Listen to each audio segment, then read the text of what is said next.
All right, everyone. Before we dive into the magic of sewing, let's discuss the basics.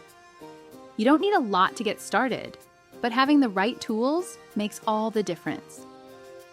Proper preparation is a game changer, and this should be the foundation of your sewing routine. First up, we have the spool of thread. It might sound super obvious, but choosing a good quality thread is crucial. Cheap threads break easily and lead to a lot of frustration. I recommend using regular polyester threads. They come in various colors at an affordable price, are usually strong, and often have the same qualities as cotton threads, sometimes even better. Next, let's talk about the empty bobbin. This little item holds your lower thread, and it's something you might not think about until you sit down to sew. Bobbins can be made from plastic or metal, and in practice, there's no significant difference. Just ensure that the size matches your sewing machine.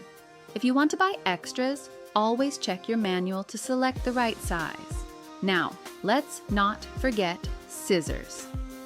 Having a sharp pair specifically for fabric is essential. They make cutting much cleaner and easier, like an everyday sewing lifesaver.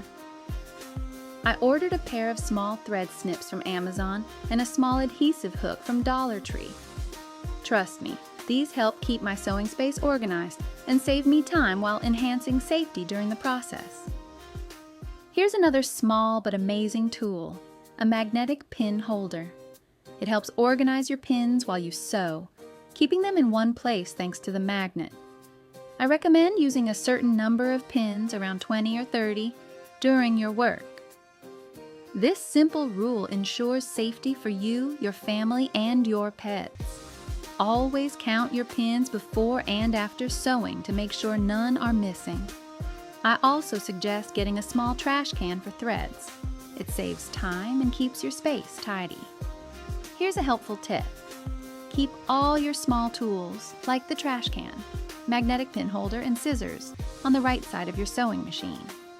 The left side of your desk should be completely clean and empty, reserved only for your project. These simple rules will help make your sewing journey smooth and enjoyable. Follow them, and you'll discover their importance and see long-term benefits. If you want to learn more about sewing and fashion design, please subscribe to our channel and don't forget to follow us. More in the next video.